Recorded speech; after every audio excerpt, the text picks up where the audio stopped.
अमेरिकी राष्ट्रपति Donald Trump ने अपने दोस्त नरेंद्र मोदी को दिवाली का तोहफा एडवांस में दे दिया। उन्होंने कहा कि वह पहले भी दोस्त थे और अब भी कहते हैं कि वह दोस्त है। उससे पहले वह उससे भी बड़े दोस्त थे। मैंने आपको एक-एक करके बताया कि यह मुद्दा होगा, यह समस्याएं होंगी। मैं भारतीय चिंता की बात कर रहा हूं, अमेरिकी चिंता की नहीं। भारतीय चिंता क्या है? भारत की चिंता क्या है? अगर हमें यह झटका लगता है, तो हम इसे सहन नहीं कर सकते क्योंकि वे हमें इतना काम दे रहे हैं। हमें इसे वापस ले लेना चाहिए। या अब अमेरिका को कौन झटका देगा? वे उन्हें झटका देंगे। वे उन्हें झटका देंगे। आखिरी झटका सबसे बड़ा झटका है। यह टैरिफ से भी बड़ा झटका है। H-1B वीजा प्रभावित हुआ है। मेरा मतलब है, मेरे पास एक सलाहकार है जो आज सुबह इस संबंध में यह सब भर्ती कर रहा है। वह दिल्ली में स्थित एक बहुत ही विश्वसनीय व्यक्ति है। वह एक ऐसा व्यक्ति है जो दूतावास के साथ काम करता है। उन्होंने इसी साल कहा था 2025 तक लगभग 3.5 लाख लोग वापस आ जाएंगे। इसके बारे में सोचो, अमेरिका में काम कर रहे लगभग 3.5 लाख लोग वापस लौटेंगे। H-1B वीजा से संबंधित अमेरिकी सरकार के कार्यकारी आदेश में भी यही कहा गया है। उन्होंने एक बहुत ही विश्वसनीय अनुमान दिया। ऐसा क्यों हो रहा है? उनका कहना है कि लगभग हर साल 1 लाख से ज्यादा छात्र अमेरिकी विश्वविद्यालयों में पढ़ने जाते हैं। फिर इस कोर्स को पूरा करने के बाद लगभग हर साल बहुत से लोग बाहर आते हैं। उन्हें अमेरिकी कंपनियों में नौकरी मिल जाती है। वाह, इस घटना के साथ वे वहां इतने लंबे समय तक नहीं रह सकते। कौन सी अमेरिकी कंपनी 90 लाख रुपए देगी और छात्रों को वहां रहने देगी? कौन सी कंपनी इसे लेगी? जरा सोचिए, यह कोई आसान बात नहीं है। तो जो छात्र जा रहे हैं, वे सभी शहरी भारतीय मध्यम वर्ग के शहरों से हैं। वे यह ऋण लेकर वहां पढ़ने जाते हैं। आप जानते हैं कि एक अमेरिकी विश्वविद्यालय में पढ़ाई का बजट कितना होता है? कम से कम इसकी लागत लगभग 60 से 70 लाख या 1 करोड़ रुपए होनी चाहिए। एक भारतीय मध्यम वर्गीय परिवार के लिए ये 1 करोड़ रुपए कहां से आते हैं? कुछ लोग ऐसे भी हैं जिनके पास पैसा है, बहुत कम लोग। बाकी लोग कर्ज लेते हैं।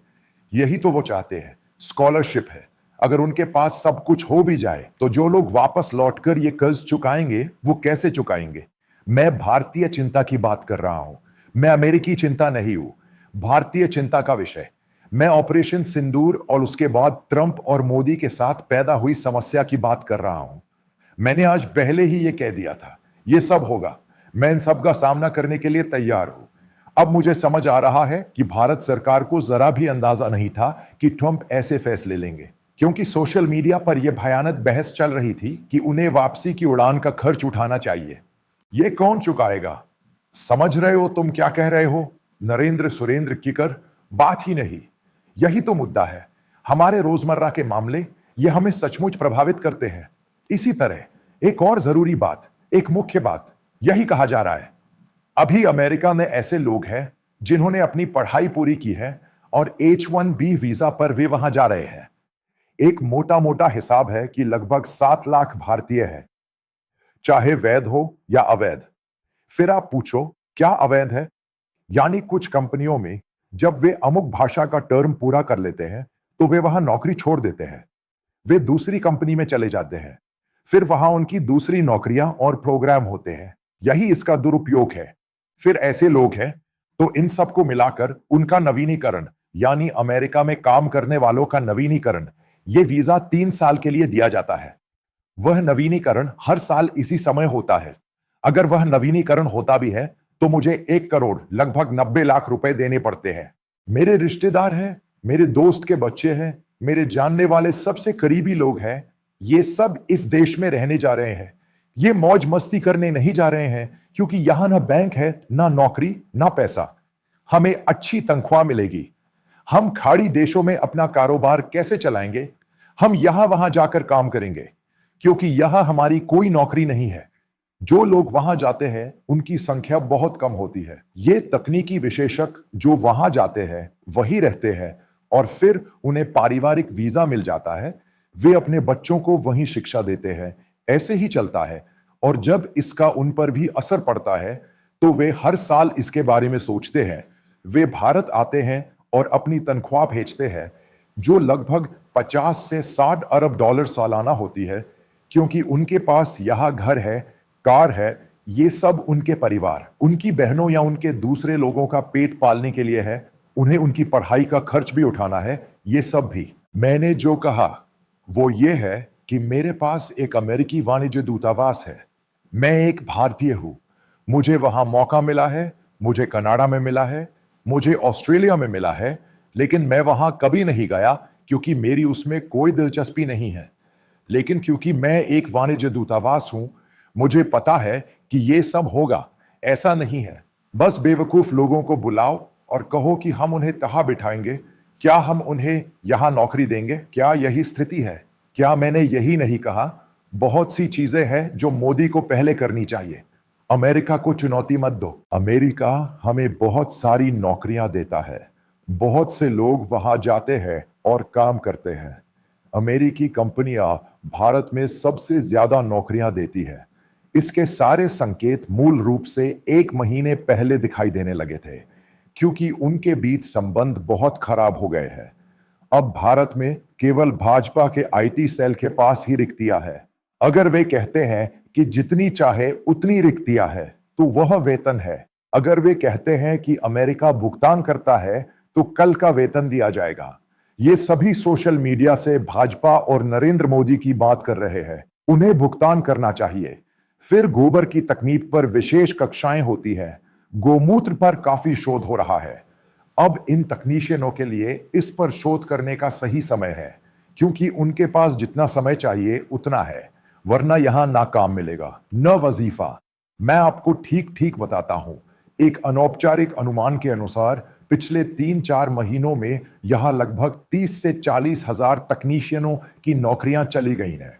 इसकी वजह अमेरिका भारत का मामला है। ऐसा हुआ है। फिर भारतीय कंपनियां टीसीएस, इंफोसिस, विप्रो और दूसरी छोटी बड़ी कंपनियां सभी के अमेरिका में कार्यालय हैं। हर कंपनी के लिए हर साल वीजा मंजूर होते हैं। H1B वीजा, जिसमें टीसीएस का 5,000 वीजा मंजूर है, किया यह गया है कि 5,000 वीजा मंजूर होने के बाद आप समझ लीजिए कि कंपनी को 5,000 करोड़ देने होंगे और फिर वो कंपनी मुनाफा कहां कमाएगी। यानी भारतीय कंपनियां अमेरिकी कारोबार ही बंद कर देंगी। अब हम जान सकते हैं कि इतना पैसा देकर ये कंपनियां वहां लोगों की भर्ती करके आगे नहीं बढ़ सकती, क्योंकि वहां उनका एक वेतन ढांचा है। अगर इसी तरह आगे बढ़ा तो ये कंपनियां वहां काम नहीं कर पाएंगी।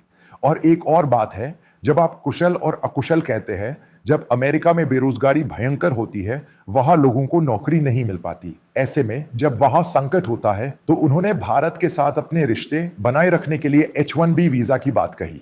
यही B1 B2 वीजा है। सब कुछ बहुत सुचारू रूप से चला। जब आप आखिरी पढ़ते हैं कि इतने सारे भारतीय अमेरिका गए और वहां बसकर रहने लगे, तो आपको एहसास होता है कि वहां कितने सारे लोग हैं। वहां कितने सारे भारतीय हैं, खासकर गुजराती, आंध्र और तमिल जैसे लोग हैं। कितने लोग H1B वीजा पर दिल्ली से और बहुत सारे लोग चले गए हैं। अब मेरे अपार्टमेंट के दोनों तरफ रहने वालों के बच्चे अमेरिका में काम कर रहे हैं। वे जो कर रहे हैं वह यह है कि वे H1B वीजा पर जाएंगे और सब वापस आ जाएंगे। मैं कह रहा हूं कि ये लोग वापस आ गए हैं और यहां नारियल का क्या काम है। फिर एक बात है, क्या आपको पता है कि भारतीय प्रधानमंत्री वहां जाकर लोगों को क्यों बुलाए? यहां कोई मौका नहीं है, यहां कोई सुविधाएं नहीं है। यहां करने को क्या है? मैं यहां बस इतना कह रहा हूं कि मैं सिर्फ उन्हीं विषयों पर बात कर रहा हूं जिनकी मैं बात कर रहा हूं। गायों के बारे में, गोबर के बारे में, गोमूत्र के बारे में, बस यही है। क्या शिक्षा है या आगे की शिक्षा एक छोटा सा आधार है? क्या कोई और विश्वविद्यालय है? ऐसा नहीं है। इन सब का कारण यह है कि पिछले 11 सालों से भारत पर राज करने वाली भाजपा को यह सब बहुत सोच समझकर करना चाहिए था। यह सब आगे भी होगा। मैंने सऊदी अरब और पाकिस्तान के बारे में कहा। आखिरकार बहुत से लोग समझ नहीं पा रहे हैं कि यह सब कहां जा रहा है। मध्य पूर्व में लगभग 1.5 करोड़ लोग काम करते हैं। अगर यह सब आ गया तो भारत क्या करेगा? हमें यही उम्मीद करनी चाहिए। भू राजनीति की कूटनीति बहुत महत्वपूर्ण है। यानी अगर कोई हमें नौकरी देता है तो हमें उसकी कुछ बातों पर समझौता करना होगा, क्योंकि या तो वह हमें नौकरी देगा। यही मैंने कहा। अब जो काम कर रहा है वो कहता है ये करो, ये करो, ये करो, ये करो, ये करो।